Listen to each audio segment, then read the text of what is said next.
Hey everybody, it's Casual Boops coming at you with another video, and today we're going to be covering the 113, the Chinese Tier 10 heavy tank that is a collector vehicle. It's not on the tech tree.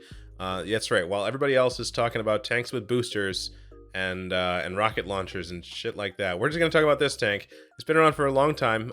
In like 2015 or so, it was a Clan Wars competitive staple, the thing that everybody used because it was the original fast heavy tank, right? It was the first thing that could go 50 miles an hour and had some armor on it, 50 kilometers an hour and had some armor on it and stuff, and so it was used in Clan Wars.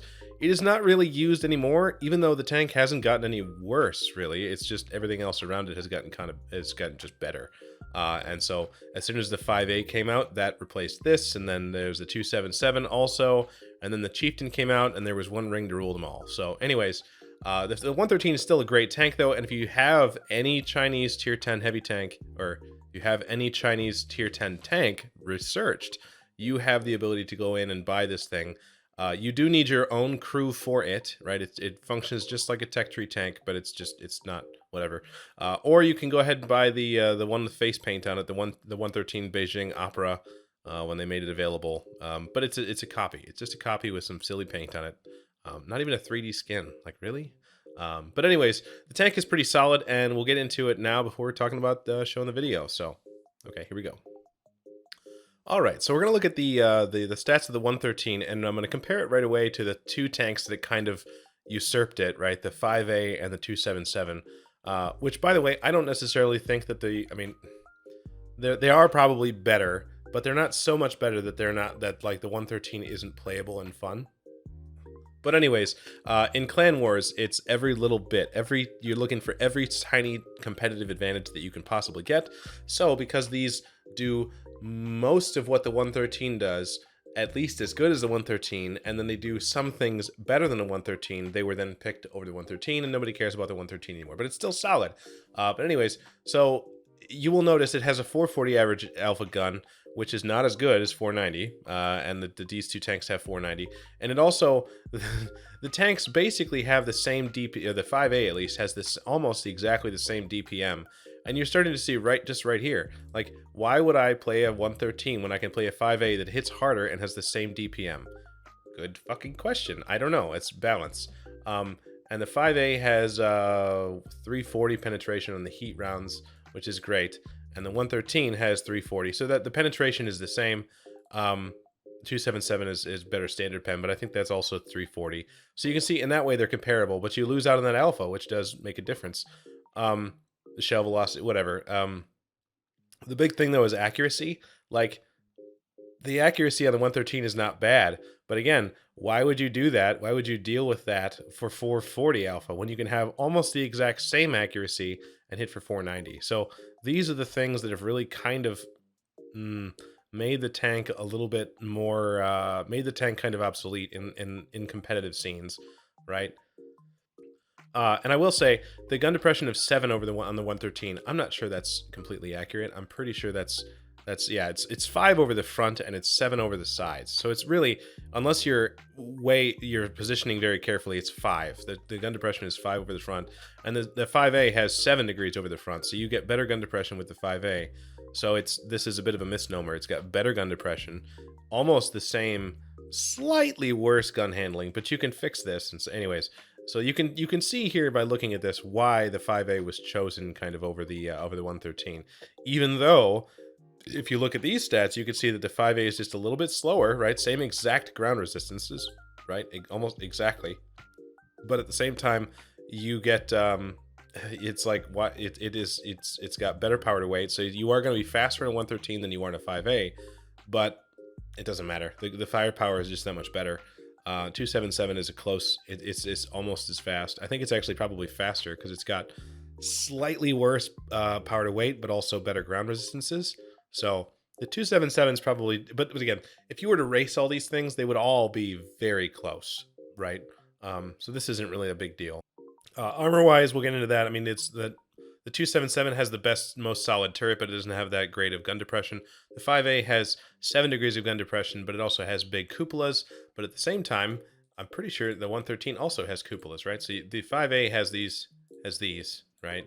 And the 113 has has, well, they're smaller. They're smaller. That's something to be. That's whatever. So, anyways, that's just something to like. It's not what I'm trying to get at here is it's pretty clear there are some small things that make the 5A better in some ways, which is why it was replacing the 113. But it's not a bad tank. It's still very capable. It's perfectly fine to take this out in pub games and play and have fun and do really well. You can still carry games in a 113. But I will say the gun feels kind of derpy for as much alpha as it has. It's just, yeah, I don't think it should be as derpy as it is, especially given the power creep and so on and so forth. And for 440 alpha, it's like, what? But armor-wise, it's actually, it's okay. It's all right. Really what you want to do in this thing is you want to side scrape. You want to side scrape. It's got really good, solid, like this long kind of hull with like straight, flat kind of armor that's predictable. So you know if you're doing it right, if you're doing one of these, right? You're not over-angling. You're doing one of these. You're doing one of these things, then you can side scrape and you'll be fine. You have to worry about this a little bit. Depending on what's shooting at you, you might have a problem. But like, it can side scrape pretty well. It can bait shots, right? You want to bait shots into your side, and then when somebody shoots your tracks or your side armor, then you pull out. I will say again, the turret is not, the top of the turret is 40 millimeters. So that means any 121 millimeter caliber gun is going to overmatch this. But it's also pretty hard to hit, right? It's like 5 pixels up there. The cupolas are weak, but again, they're pretty small, and you can kind of rock back and forth and stuff. And so the engine deck is weak. So if you're above it, you're going to pen. If you're an RD, you're going to pen. The armor in the front, the upper hull and lower front plate is okay, right? The lower plate is still weak, obviously. It's funny though. This is a 113. The tier 8 premium heavy tank, the 112, I believe actually has straight up better armor on the hull than this thing. So let's actually, I'm curious. So this is 260 effective. It's 120 and it's angled. And this is, the lower plate is 120 and it's less angled. So just because I'm curious, and we're gonna just meander in this video because it's my video and that's what we're gonna do. The 112 has 120 and it's armored, and 140. The lower plate is 140 on the tier 8 and only 120 on the tier 10. Very good wargaming. Very, very good. So 260, and the lower plate, yeah. So it's actually straight up worse than the tier 8, but that's not, whatever. Like the lower plate should be weak, honestly. Like this is not, if you're getting shot in the lower plate, you should get penned. So I'm okay with this. But anyways, you can see the turret is fairly reliable, right? You're rocking back and forth. If you're not holding perfectly still, these cupolas are going to be hard to hit, right? You can imagine having an aiming circle, even if it's as small as it gets. If you're a little farther away, you just might not hit that. It's a small target. So the armor can be pretty solid, especially if you're using some gun depression and you're between your shots, you're using you're like raising the gun, like raising the front up and over angling this, right? Then all of a sudden this becomes very effective. So this is just, there's tricks you can do if you're a very good player. You will know those tricks of how to maximize the armor of this thing. It can be very good. But I can see if you're very new to the game, you probably don't want to be in this tank. It's not very forgiving. If you do it wrong, you're going to get pounded.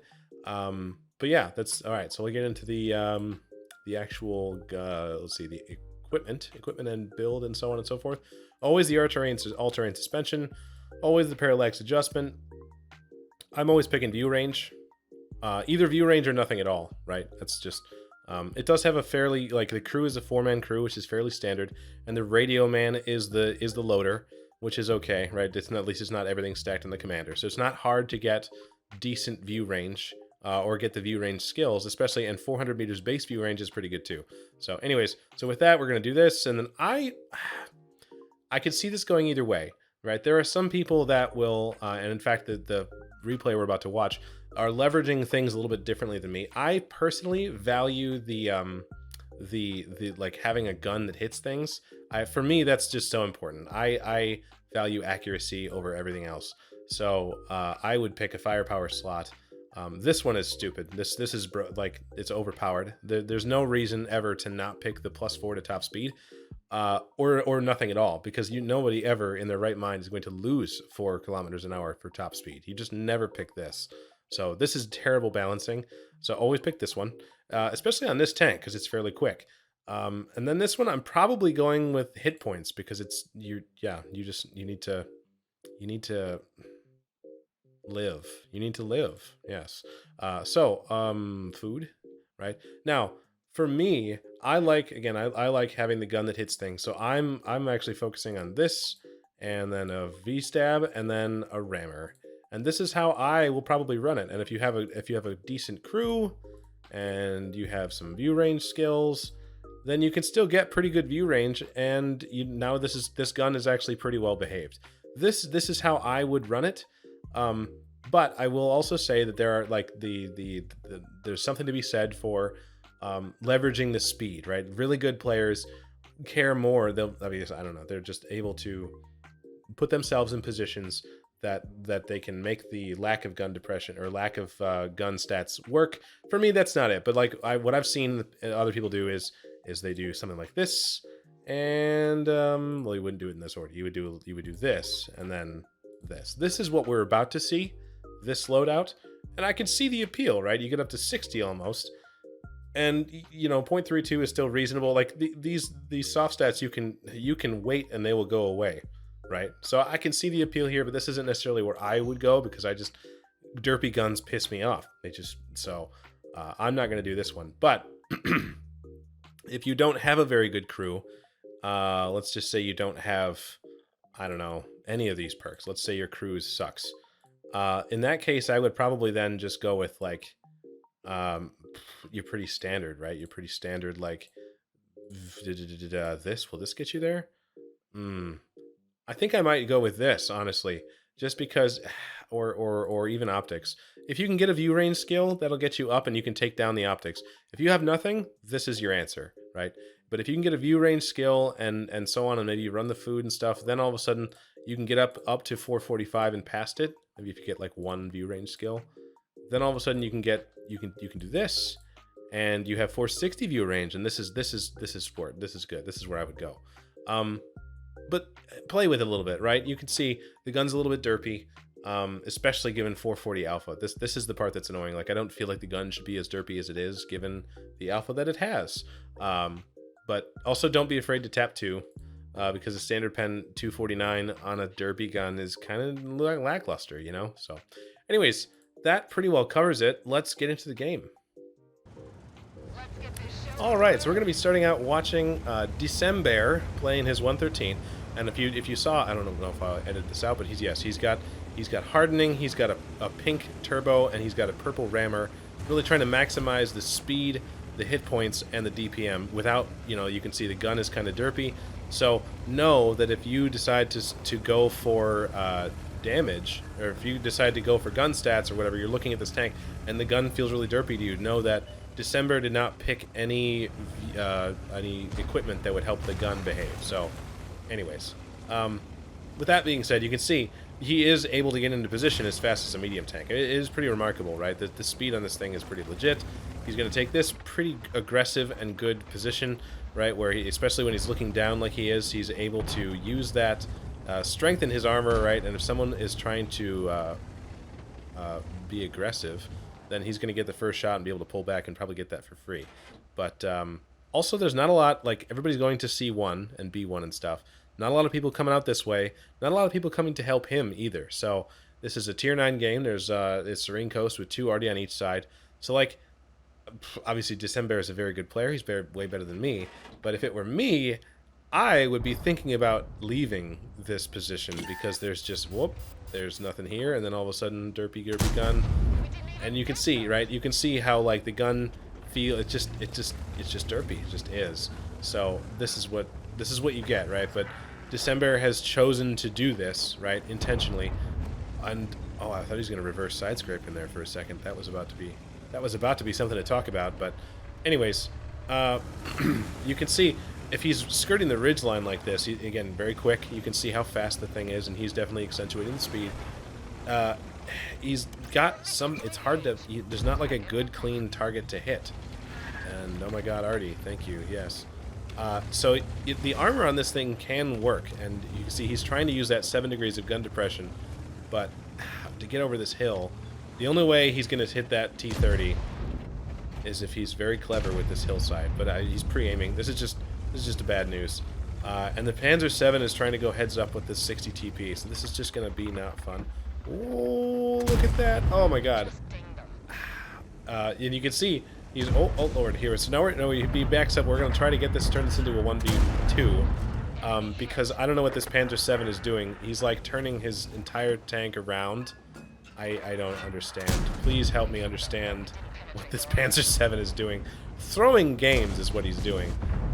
But yeah, this is pretty par for the course if you guys have played lately, having teammates like that drive backwards into combat. But again, this T-30 is target fixated on our backwards driving Panzer 7, so we'll take advantage of it. And you know, the one advantage, right? You have the same DPM as a 5A, but because your alpha's lower, your reload is faster. So it does reload pretty quick. But yeah, this Panzer 7 is just not really doing it. So unfortunately, he was our meat shield though, and now he's dead. So we get to face this 60 TP by ourselves, and I think that's definitely what needs to happen. Oh my god! All right. Oh, and the 60 TP rushed the shot. So we're gonna take our time and aim, because that's what you got to do, right? 440 can still roll for 495. So who needs a higher alpha gun, right? Whatever. But yes, here's artillery, making sure that nobody has a good time. No having fun. And yeah, that was a tough shot with the rocks and stuff. But really, you see, we've also kind of lost the 1-2 line. We have a lot of mediums sitting waiting to farm. But oh, the ammo rack. Oh my god. That's pretty characteristic of most Chinese tanks. They just have a weak ammo rack. It just is what it is. But so we haven't completely lost that entire side of the map, but we don't have. Aim. Oh my god. Fuck, it's Artie.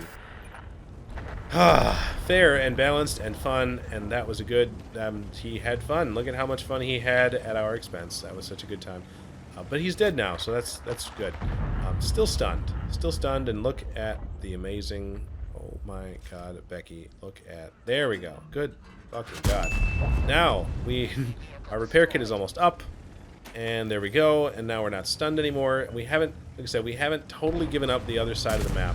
So that's good, right? They're not just pushing through to the rails, we're holding them there. But it's just December and this T-30 are the only ones pushing this entire flank, getting just rained on by artillery. This is just, ugh. And even, like, you can't be aggressive. They're losing the other side. So December probably makes the right call to just come back. Like, this just isn't going to work. You're not going to push that 704. And if you were to come to the inside of the island and come and try to flank, then that medium, the STB or the Char, are just going to pick you, right? Because then you'd be isolated. So I fully agree with this assessment that is continuing to try to push around that corner is a fool's errand. So we're going to come back and try to farm as much damage as we possibly can. And oh lord, we've been spotted from, looks like something in the middle there, which whatever that is probably would have killed us as we were trying to flank the 704. So again, this is just it's 7 to 8. We're trying, oh my god, to avoid the fucking sky cancer. I just hate it. Look at how much fun this is. You can't do anything about it. He's way over there at probably A7. Not a damn thing you can do about it. So anybody saying like, just play better and play Artie safe, you're an idiot. There is no Artie safe. Playing Artie safe just means sitting at the back of the map. Yeah, piss off. Playing Artie safe, there's no excuse for artillery. There's no way to balance it. It's not fun. It's not fun to play against. And it's not fair. It's not fair. It's bullshit is what it is. So anyways, Artie ran off. But you can see now we are quickly losing this. And it's just this Udez that looks like he's AFK. That's very good. And our artillery that's there. So we have to just leverage the vision. We have to leverage the vision. He didn't know we were there, and that's perfect. And this Udez is providing us with some value, right? He is a meat shield, and he's providing us some vision, but we can't really push out because the STB is about to farm. So this is not looking great, right? It's 4 to 5, but one of our tanks is AFK. So it's basically December against 5 people, right? Because the Artie's an Artie, and the Udez is AFK. So this is good. This is looking very good. And you will notice that December has shot a lot of heat. That's kind of required with this tank because again the gun is so derpy, and the alpha is so low that you just really need to make every shot count. Look at this is the benefit here. Like, and you can see the derpy. If he had a V-stab, that probably would have gone in. But like Everybody here is focusing on farming the damage because they assume this game is won. Oh my god, into the Kukla of the STB. But like, because everybody was so busy farming that UDES, December was able to get a couple shots in. And oh, okay. And you can see he's cocking the tank to the side because he's trying to get that 7 degrees of gun depression off to the side, as opposed to 5 over the front. So those are little things you can do. But I have a feeling he's about to get... Oh, if you aim at the cheeks of the STB-1, you're going to go in. Because, again, the heat rounds on this thing are legit. You know, you can actually comfortably pen an STB. So that's pretty good. So there's a lot of one-shots, though. You look, the STB's at 30 hit points. Char's at 222. Oh, there we go. Snapping it in. Who needs a V-stab? December doesn't need a V-stab. V-stabs are overrated. Get outplayed. And this is this is, I think, part of the big reason that a lot of very good players use... Oh my god, look, what is happening? What is what is happening? Look at the armor on this thing. Oh my god. I think probably he gets out reloaded, but this is incredible. Oh my god, paid actors. This guy, I mean, he wasn't a one-shot, but all they needed to do was aim a little bit. You know, like they had strength in numbers, and they just ran in one at a time like a bunch of morons. Like, there's no reason, there's no way that Leopard PTA, or was it, yeah, it was a PTA. The PTA was not going to cap, right? The 113 is right here. There's no reason for him to be capping. What he needed to be doing was coming around, and they needed to be pincering as one, right? But they didn't, and so they lost. So, this is the way to turn a definite win into a loss, you guys, by, first of all, focusing on the free damage from the UDES and not killing the tank that's killing you. And second of all, running in one at a time is a bunch of one-shots. Ooh, man. So, anyways, this one is still, like, this is still a losable game, to be honest, because that Artie is a T92, and 554 hit points is actually not enough, surprisingly. So we need to make sure that we hit the shots and don't let the Artie shoot us, especially because he's a two-shot. So we cannot be directly shot by this T92, or he could totally do this. So December is going to try to create some distance and make it so that he's not predictable, because if he's able to get pre-aimed, this is not, I mean, you just got to be careful with this, right? They're like, how many games have been... Woo, Jesus! Okay, there it is. There it is. Good lord. But yes, what a game. What a game by December. Alright, so at the end of the game, December ended up taking home 5,900 damage, 7 kills, 2,200 blocked, and 661 assist. That is a 1 versus 5. The Kalabanovs, the Top Gun, the High Caliber, the Ace Tanker, of course, really had to work hard for this one, as you can see. But you know, this is the kind of game that really just makes me want to take out the 113 and play around with it, to be honest. So that was 1,303 base XP, and we lost all kinds of credits on that one. That's just, it is what it is. Not every shot is going to pen, but if he hadn't have been shooting heat rounds, he would have never been able to pen the cheeks of the STB, so I think it was totally worth it. You just got to do what you got to do to make the tank work, especially with a team like this. You really you need every advantage you can get. So no regrets there. Fantastic game by December. Thanks for sending it in, man. I appreciate it. And I'm gonna go play my 113 now. Thanks for watching, guys. We'll see you on the next one. All right.